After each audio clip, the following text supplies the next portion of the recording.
یہ مہینہ اللہ کی رحمتوں کا موسم بہار ہے۔ چھم چھم رحمتیں برستی ہیں، انوار اترتے ہیں، گناہگاروں کو آتش دوزخ سے نجات بخش دی جاتی ہے۔ تو اس کا استقبال کرنا، اس کے لیے انتظار کرنا، گن گن کے دن گزارنا، لمحے اور ساعتیں بسر کرتے ہوئے بار بار ماہ سیام کا ذکر کرنا، یہ اس مہینے کے ساتھ محبت کی دلیل ہے، اور اس مہینے کے ساتھ محبت اللہ سے محبت کی دلیل ہے۔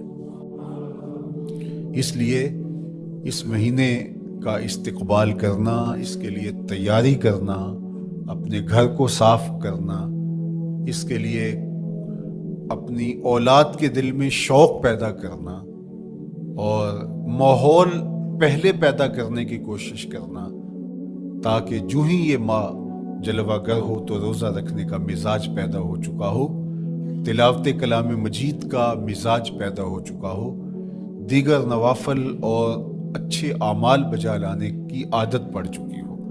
تو شعبان میں ہی اس کی تیاری ہوتی ہے، تاکہ رمضان المبارک آتے ہی ہم پوری طرح سے مستعد اور فعال ہو کر کے اس مہینے کی برکتوں کو سمیٹ لیں۔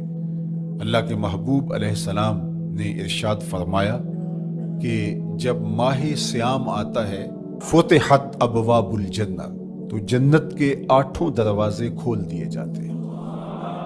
جنت تو اللہ جل شانہ کی کرم نوازیوں کا ایک ایسا خوبصورت منظر ہے کہ آج تک نہ کسی آنکھ نے اس کو دیکھا، نہ کسی کان نے سنا، اور نہ اس کا کوئی تصور کر سکتا ہے، ایسی خوبصورت بنائی ہے۔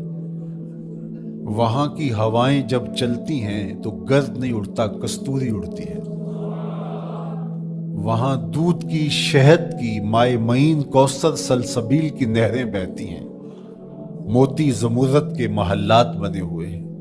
وہ خوبصورت محل اور وہ خوبصورت جنت کا ماحول، لیکن اس کے باوجود اس خوبصورت جنت کو، مرصع جنت کو، نظیف ترین بقعۂ رحمت کو 11 ماہ تک رنگ و روغن کیا جاتا ہے رمضان المبارک کے استقبال کے لیے، اور جب یہ مہینہ آتا ہے تو اس کے دروازے کھول دیے جاتے ہیں، اور جنت کے 8 دروازوں میں سے ایک دروازے کا نام باب الریان رکھا گیا ہے، جو صرف روزہ داروں کے اعزاز و تکریم کے لیے ہے۔ روزہ دار اس دروازے سے گزر کے جنت جاتے ہیں۔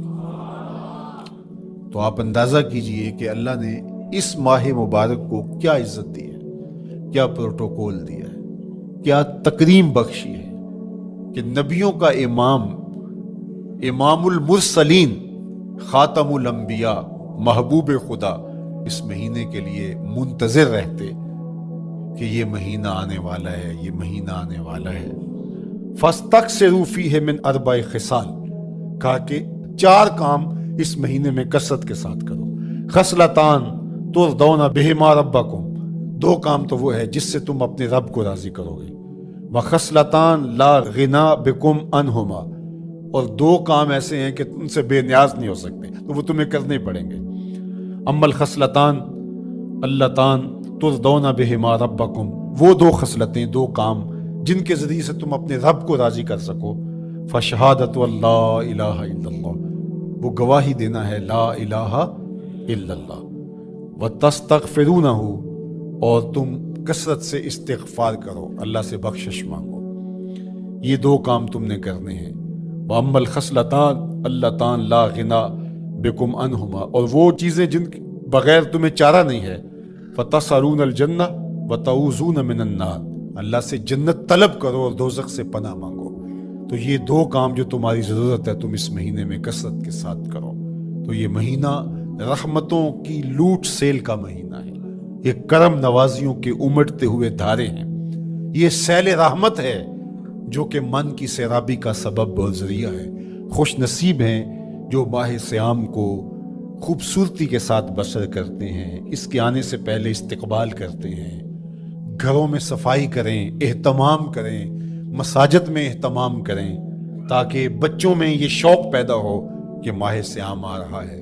جب ہم بچے تھے تو ہمارے والدین رمضان المبارک سے قبل ہی رمضان المبارک کی تیاریاں شروع کر دیا کرتے تھے. اس وقت گھر میں شربت تیار ہوا کرتے تھے گڑ کے، اور وہ پہلے ہی مائیں گھر میں تیاری کرنا شروع کر دیا کرتی تھی.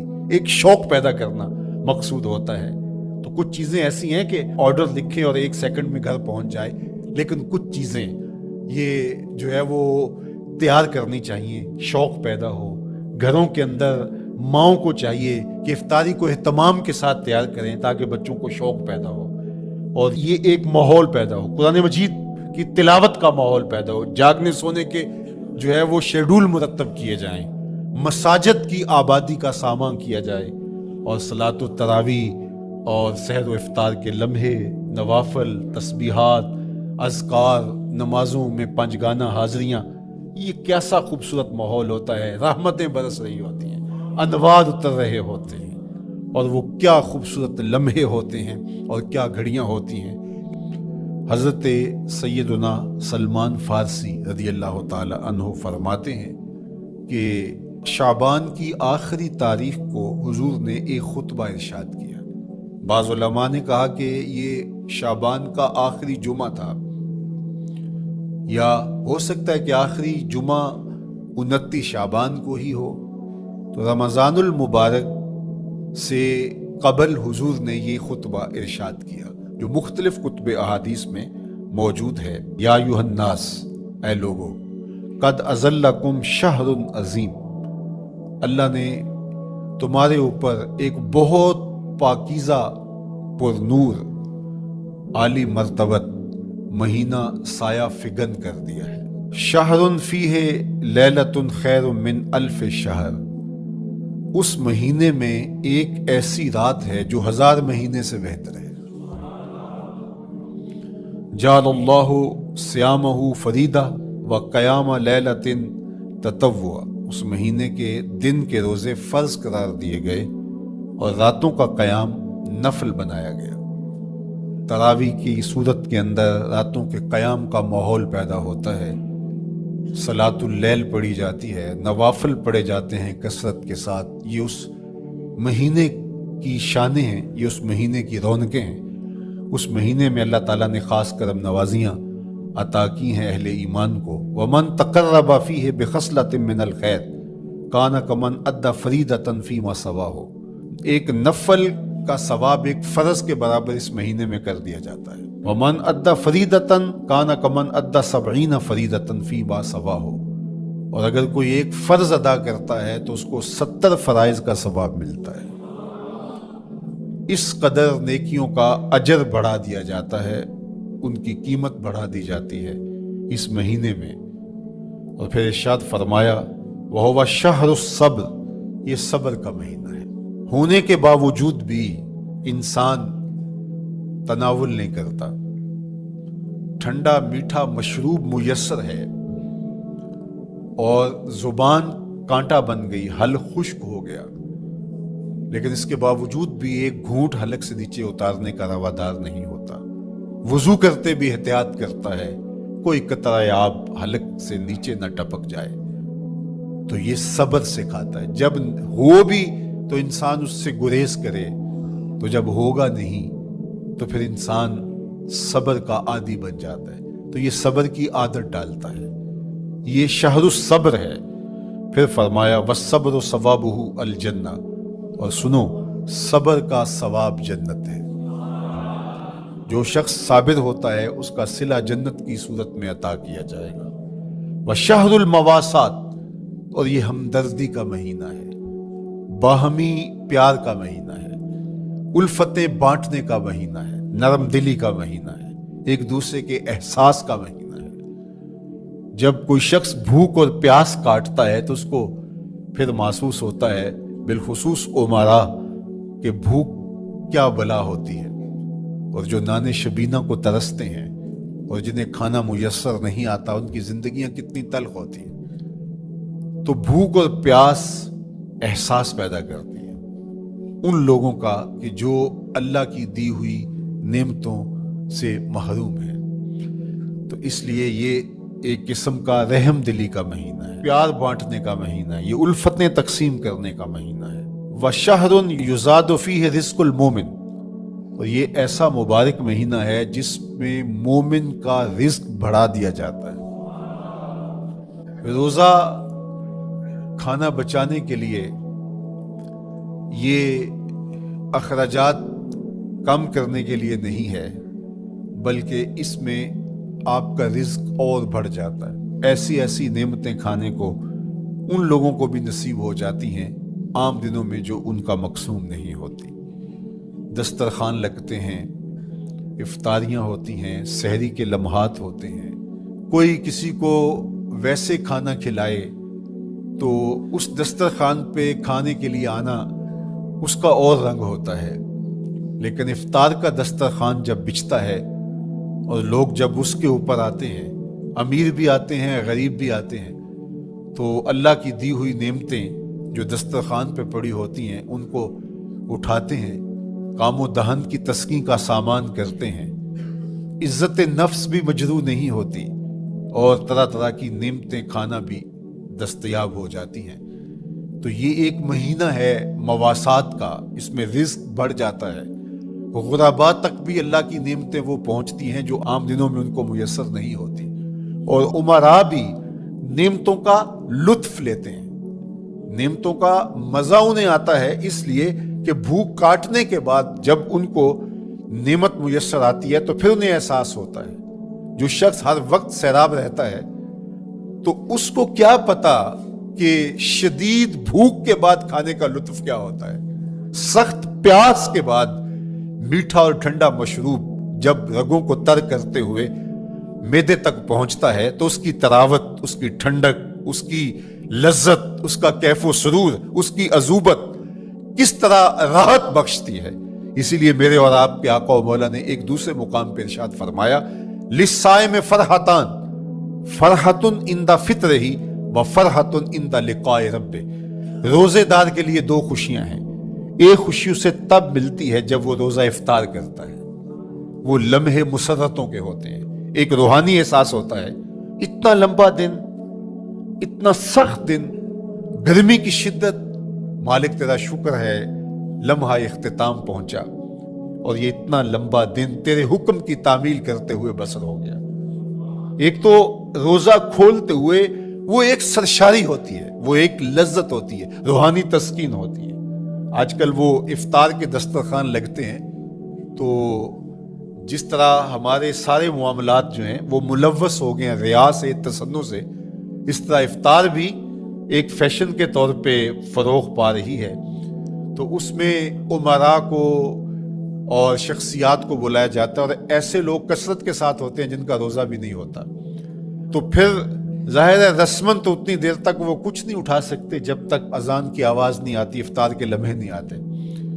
تو اس وقت جو روزہ دار ہوتا ہے جب وہ مشروب لے رہا ہوتا ہے، جب وہ کوئی لقمہ اتار رہا ہوتا ہے، تو اس کی جو فرحت ہوتی ہے، اور جس نے روزہ نہیں رکھا اور وہ بھی افطار کے دسترخوان پہ بیٹھا ہے، تو کیا اس کو کوئی روحانی حظ، کوئی سرور، افطار کے لمحوں کا کوئی لطف مل سکتا ہے؟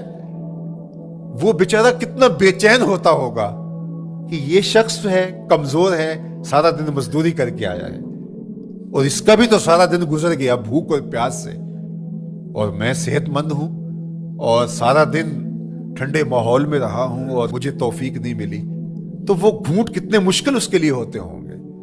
اور روزہ دار کے لیے کس قدر وہ آسودہ بخش لمحے ہوتے ہیں کہ جب اس کو یہ مسرت ہو رہی ہوتی ہے کہ مالک تیرا شکر، گرم موسم، زباں کانٹا، حلق خشک، اور تو نے تکمیل تک لمحے پہنچائے اور میرا دن خیریت سے گزر گیا، تو وہ اس کے لیے ایک خوشی کا لمحہ، روحانی مسرت کی کیفیت۔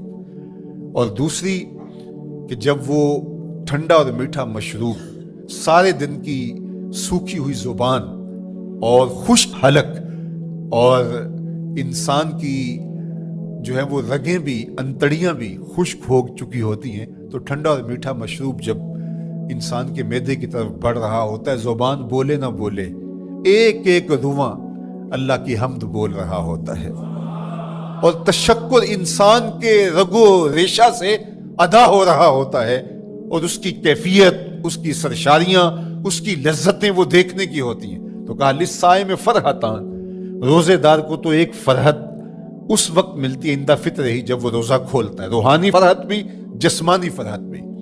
وفرحۃ عند لقاء رب، اور دوسری فرحت اور دوسری خوشی اسے تب ملے گی جب اس روزے کے صلے میں اللہ تعالیٰ اپنے رخ انور سے پردہ اٹھا دے گا اور روزہ دار کو اپنے دیدار کی دولت عطا کرے گا، تو وہ پھر منظر دیکھنے والا ہوگا، روزہ دار کی آنکھیں ٹھنڈی ہو جائیں گی۔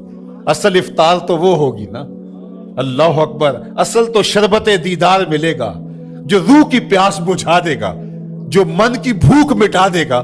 تو کہا للصائم فرحتان، فرحۃ عند فطرہ وفرحۃ عند لقاء رب، روزہ دار کے لیے دو خوشیاں ہیں، ایک خوشی وہ ہے جب اس کے جسم کی پیاس بجھتی ہے، اور ایک خوشی تب ملے گی جب روح کی بھوک مٹے گی، جب من کی پیاس بجھے گی، اور پھر وہ سرشاریوں کے عالم میں دیکھتا ہی چلا جائے گا، اور وہ سیراب ہی نہیں ہو پائے گا کہ میں ان دو آنکھوں سے دیکھ رہا ہوں، کاش کہ لوں لوں دے مڈ لک لک چشمہ، ایک کھولا تے ایک کجا ہوں۔ وہ اس آرزو میں ہوگا کہ میرا رواں رواں آنکھ بن جائے اور میں اس دیدار سے فیضیاب ہوتا چلا جاؤں۔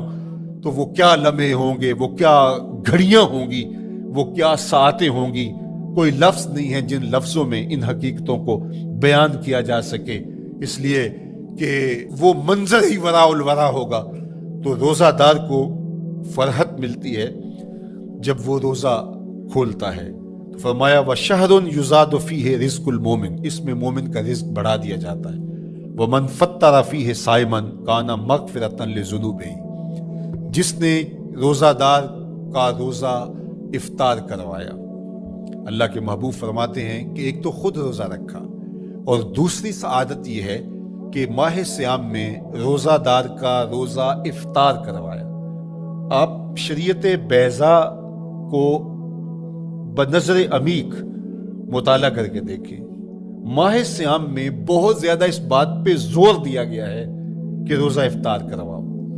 اپنے گھر میں بیٹھ کر کے روزہ افطار کر لینا یہ بھی سعادت مندی ہے، روزہ نصیب ہو جائے، لیکن اس بات پہ بہت زور دیا گیا ہے ماہ صیام میں کہ ایک ماحول پیدا ہو، لوگوں کو افطار کروائیں تاکہ تمام لوگوں تک اللہ تعالیٰ کی نعمتیں پہنچیں، اور لوگوں تک جو ہے وہ رمضان المبارک کی برکتیں پہنچیں۔ تو ارشاد فرمایا وَمَنْ فَطَّرَ فِيهِ صَائِمًا، جس نے روزے دار کا روزہ افطار کروایا، کانا مغفرةً لذنوبہ، تو وہ افطار کروانے والوں کے گناہوں کی بخشش کا ذریعہ بن جائے گا۔ یہ افطاری گناہوں کی مغفرت کا سبب بن جائے گی۔ وَعِتْقَ رَقْبَتِهِ مِنَ النَّارِ، اور آتش دوزخ سے گردن کی آزادی کا مجدہ جاں فضا بن جائے گا یہ امر کہ اس نے کسی کا روزہ افطار کروایا۔ وَقَانَ لَهُ مِثْلُ أَجْرِهِ مِنْ غَيْرِ أَنْ يَنْقُصَ مِنْ أَجْرِهِ شَيْءٌ، اور روزہ افطار کروانے والے کو روزہ رکھنے والے جتنا اجر ہی دیا جائے گا، لیکن روزہ رکھنے والے کے اجر میں بھی کوئی کمی نہیں واقع ہوگی۔ جتنا اس نے سارے دن کی بھوک اور پیاس کاٹ کر کے تکلیف اٹھا کر کے روزہ رکھا، جس نے شام کو اس کو افطار کر دیا اتنا ہی ثواب اس کو عطا کر دیا جائے گا، اس کا اجر کم کیے بغیر۔ اللہ اکبر، یہ امت کے لیے اللہ نے کیا پیکج دیا ہے، کیا کرم نوازیاں ہیں اس امت کے لیے۔ آقا کریم نے ارشاد فرمایا ایک شخص صبح سے لے کے ظہر تک مزدوری کرتا ہے، اس کو ایک قیراط دیا جاتا ہے، اور ایک شخص ظہر سے لے کر عصر تک مزدوری کرتا ہے، اس کو بھی ایک قیراط دیا جاتا ہے، اور ایک عصر سے لے کر مغرب تک مزدوری کرتا ہے، اس کو 2 قیراط دیے جاتے ہیں۔ فرمایا پہلی مثال یہود کی ہے، دوسری مثال نصارہ کی ہے، اور تیسری مثال میری امت کی ہے۔ یہودیوں نے اور عیسائیوں نے اس پہ اعتراض کیا کہ ہمارا اجر کیوں تھوڑا ہے، تو میرے اور آپ کے آقا و مولا نے فرمایا تمہارا تھوڑا نہیں، ہمارا زیادہ ہے۔ آج کل اگر 1000 روپیہ مزدوری چلتی ہو مزدور کی، تو کوئی شخص صبح سے شام تک ایک شخص سے مزدوری کروائے اور 1000 روپیہ دے دے، اور دوپہر کو اڈے سے جا کے ایک مزدور اور لے آئے اور شام کو اس کو بھی 1000 روپیہ دے آئے، اور ایک شخص کو عصر کے وقت لائے اس کو 2000 روپیہ دے دے، تو 1000 والا کہے کہ میرے سے زیادتی ہوئی ہے، تو اس سے زیادتی تو نہیں ہوئی، اسے تو پوری مزدوری دی گئی ہے، اب اس پہ مہربانی ہوئی ہے، اس پہ رحمت ہوئی ہے۔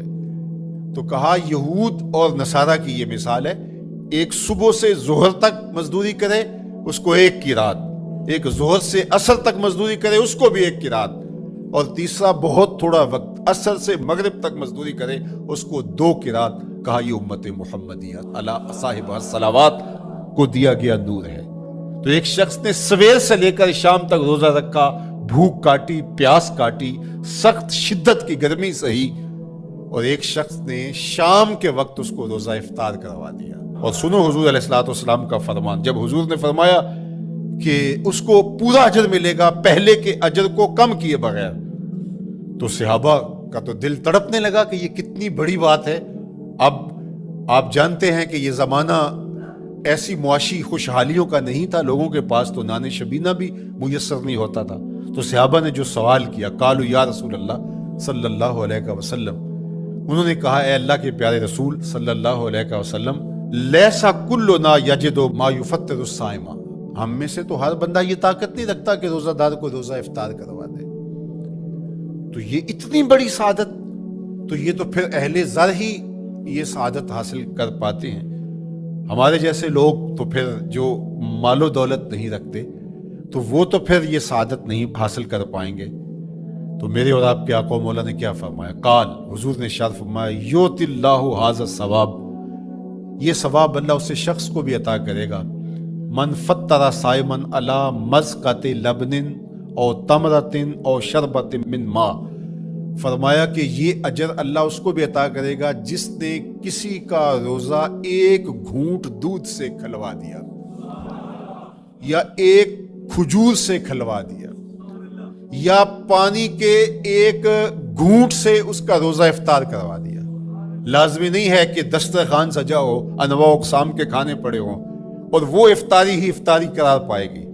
جس نے کسی کو وہاں باہر ٹوٹیوں سے پانی کا گلاس بھر کے، کٹورا بھر کے سادہ پانی بھی پیش کر دیا تو اس کو بھی ثواب مل جائے گا۔ کتنا ثواب ملے گا؟ پورا روزہ رکھنے کا ثواب اس کو ملے گا۔ کتنی رحمتوں کی لوٹ سیل لگی ہے، کوئی ایسے بھی بانٹتا ہے، کوئی ایسے بھی کرم نوازیاں ہوتی ہیں، لیکن میرے رب کے خزانے کتنے کھلے ہیں۔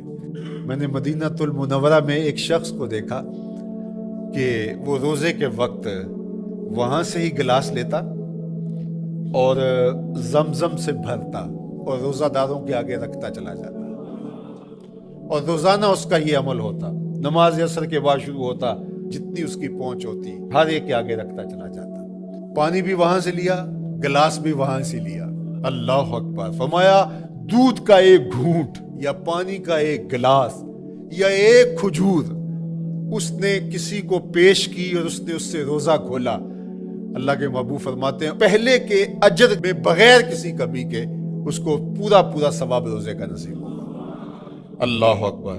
اب سنو، پھر حضور نے ارشاد فرمایا ومن اشبع صائما، اور جس نے صحیح اہتمام کے ساتھ روزے دار کو اچھا کھانا کھلایا، اچھی پرتکلف افطاری دی، سقاہ اللہ من الحوض شربتا لا یظمأ حتی یدخل الجنہ، اس کو حوض کوثر سے ایسا جام ملے گا کہ اس کو کبھی پیاس نہیں ملے گی یہاں تک کہ جنت میں چلا جائے گا۔ اللہ اکبر، اس کو کوثر کے جام نصیب ہو حشر کی گرمی میں۔